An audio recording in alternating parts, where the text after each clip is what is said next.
Welcome to you. Sorry about that confusion. Not my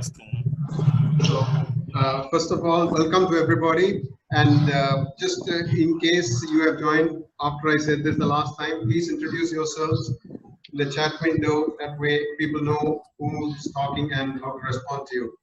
And can you please mute your phones, all of you, except the speaker? Sohan, please mute everybody except the speaker. Hello. 1 second.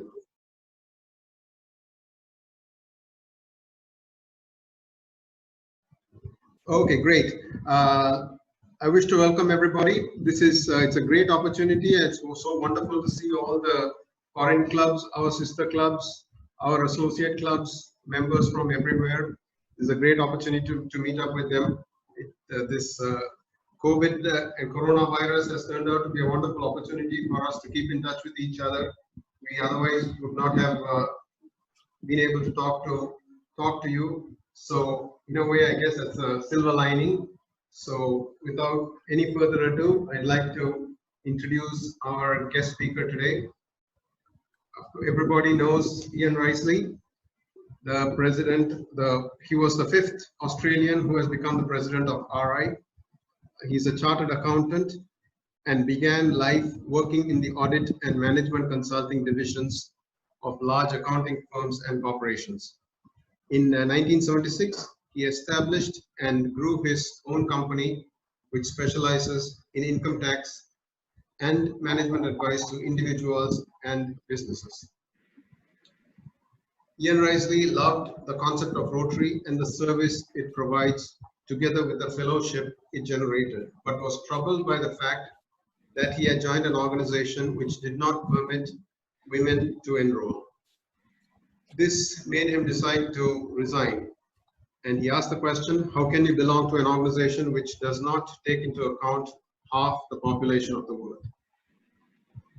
But luckily he was persuaded to stay on and agitate for this inclusion of women in Rotary from within the club. And fortunately that came to pass in 1989 when Rotary changed its rules. Given his unique skill sets, it was not surprising that he quickly rose up the Rotary ladder.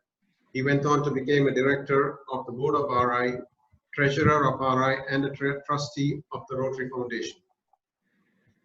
He's a good friend of the past RI President Ravi, who speaks very highly of him and has told me that Ian has handled some very important and sometimes delicate assignments for Rotary.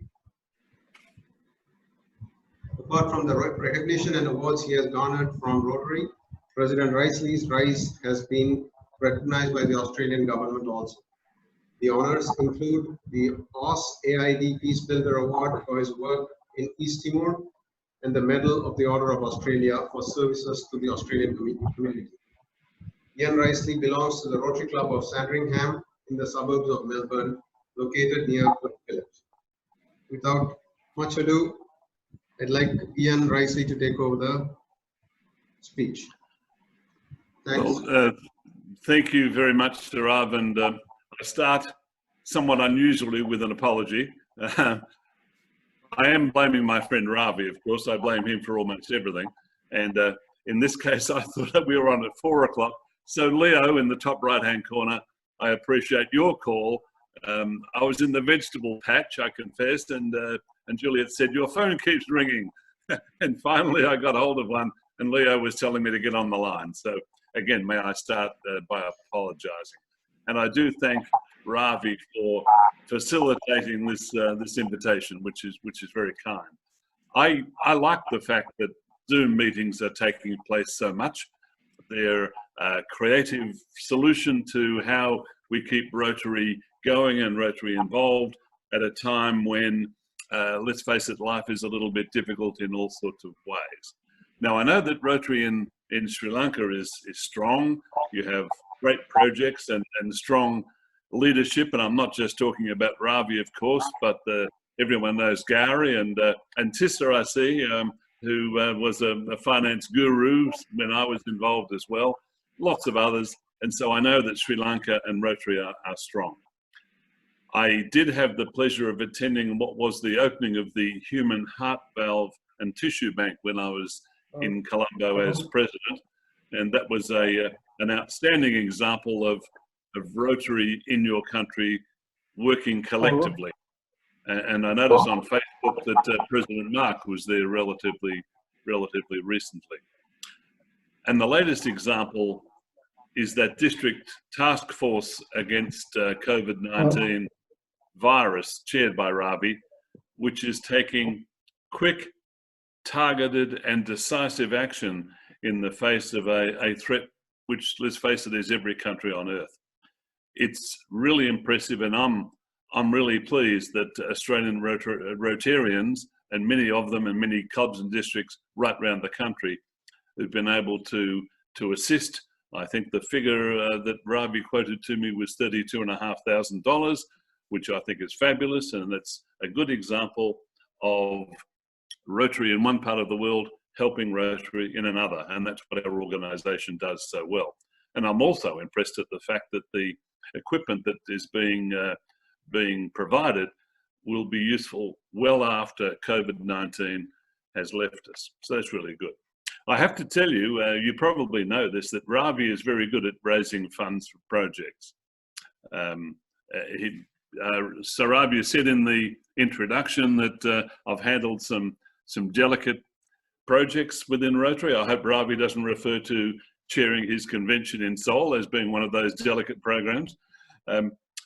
Ravi, I need to tell you that he's very good at raising funds for projects, especially our Rotary Foundation. He came to Australia a few months ago at the invitation of some of the leadership here, and they obviously didn't realise what they were getting themselves in for with Ravi's, can I say, persuasive capacity to raise funds. So I would normally talk to you at this stage about the Rotary Foundation, but as the incoming chair of the Rotary Foundation is in your club, such comments are probably somewhat redundant. Make sure that Ravi tells you about the assistance being provided to clubs and districts for projects by the Foundation for projects to combat the COVID-19 virus. It is an example of our Rotary Foundation acting swiftly and decisively to meet a challenge, and that's really important.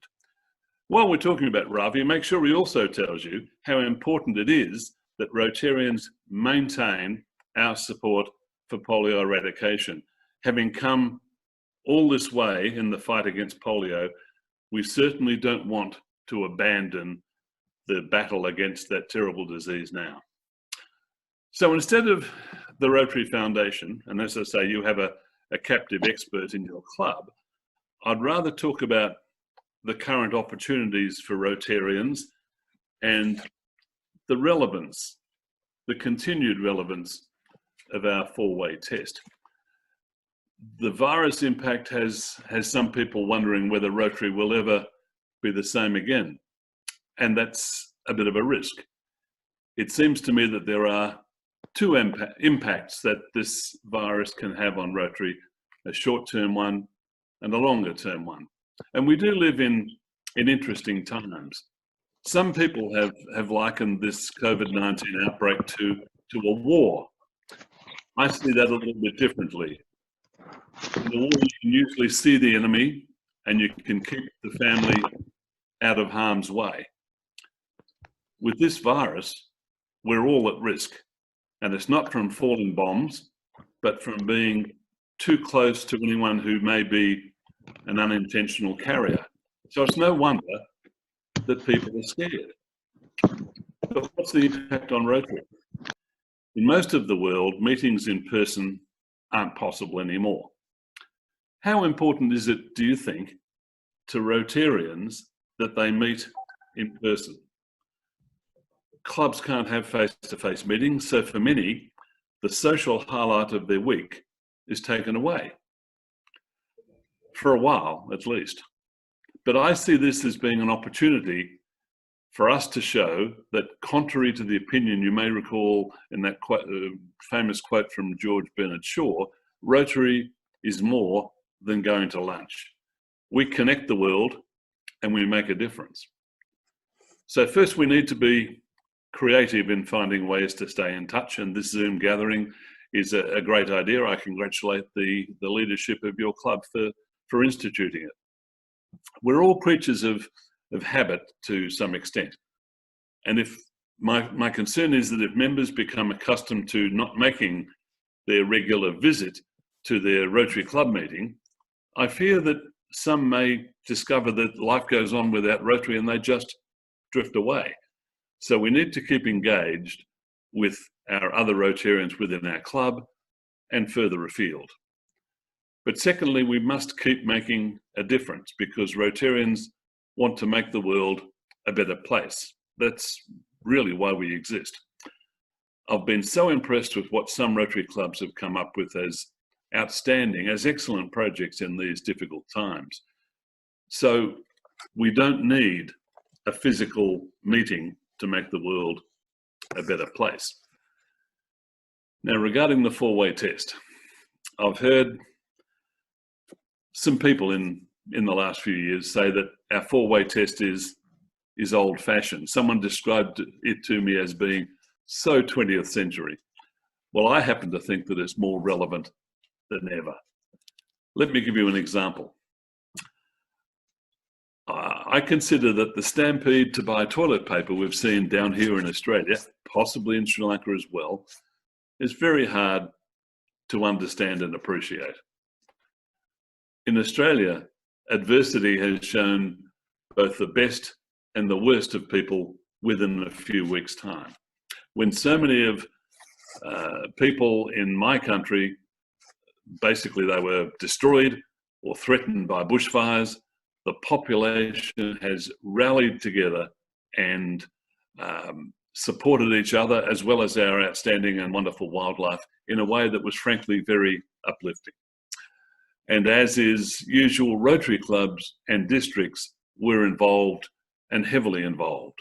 And also the support we received as Rotarians in Australia from right around the world was uplifting and positively amazing, and we appreciated it very much.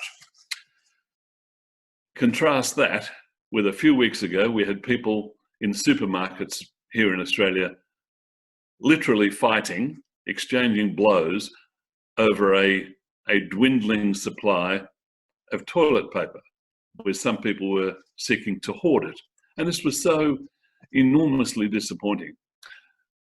And I relate it to the four-way test. In particular, the second element of the four-way test I see is especially relevant to such people. I hope none of them were Rotarians. I'm referring to, is it fair to all concerned?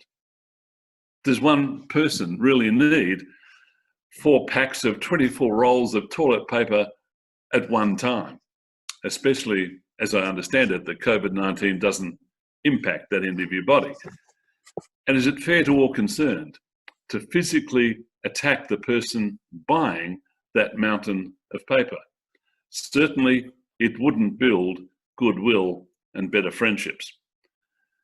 Rotarians have a part to play here. We need to demonstrate that we've been doing good in the world as our objective, as our reason for being. We have to be an example to our community, locally and further afield. I also see this opportunity, this crisis, as an opportunity for membership growth.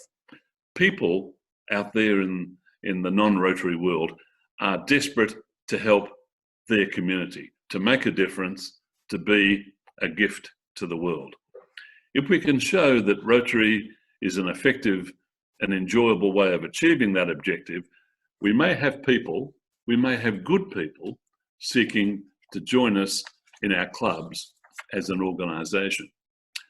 There's a number of reasons why good people should want to join an effective and well-functioning Rotary club. I like to concentrate on just 4. There's friendships, there's the personal development that one achieves from being a Rotarian, there's the professional or business advantages, and there's the opportunity to make a difference. And if I can just briefly talk about each of those 4. If we're talking about friendships, if you're the sort of person, a non-Rotarian, who already has more friends than you can deal with, you're an unusual person, and that aspect of Rotary fellowship will not be an advantage to you. But for most of us, we will enjoy meeting more people that become good friends. And that certainly has been my experience. I joined as a relatively young person, not as young as Ravi, but I was 31. And it seems to me that was most of my really good friends I've met through Rotary. In terms of personal development, I think you'll agree with that this is also happening in Sri Lanka. That when I joined, I was very young, and 31 in Rotary terms is relatively young, and I was a shy suburban accountant and had difficulty speaking in front of people. And Rotary, being in a Rotary club, encourages you, some would say it forces you to get on your feet and to speak to people and to run a meeting and do all of those kind of things. And that's been a personal benefit to me. I'm not quite as shy anymore, and all of those kind of things. So the second element of personal development is important, a benefit of being in Rotary. There's also professional development. I'm an accountant, as was said, and let's face it, if you needed a new accountant, how would you find them? How would you find a new accountant? There's one thing you could do. You can look up the phone book under income taxes are us and just pick someone like that. That would be courageous. Mostly, we gravitate to people either we know or who are referred to us by people we know. And we know a lot of people through Rotary, so that's where that comes from as well. But finally, the most important, in my opinion, by a long way, is the chance to make a difference. Because if you look at where we are and what we're able to achieve, let's use polio as an example. As an individual, even someone as well connected politically in the country, etc., as my friend Ravi, what could he have done individually to bring an end to polio? I suspect the answer is not much. But together with 1.2 million of his closest friends from around the world, we collectively are on the brink of eradicating a terrible disease. So making a difference is a really important part of what Rotary does, and it's what we can give as an opportunity to people to join our organisation. I'm not sure of the membership situation in District 3220. I think you're fairly strong. But in more established parts of the world, like the USA, like Britain, and I hate to say it, like here in Australia, Rotary membership has declined over the last decade or so. So for the benefit of Rotary worldwide as an organisation, we need vibrant, energetic and effective Rotary countries and districts like yours to keep doing what you do. I congratulate you for all that you've done, and I thank you on behalf of incoming Chairman Ravi and Chairman Gary for your ongoing support of our Rotary Foundation as well, because we know that the Rotary Foundation makes a difference. Thank you, Sir. That'll do. Thank you. Thank you very much, Ian. Now, Ian. By the way, Sir, I don't normally go to Rotary clubs looking quite this scruffy. This because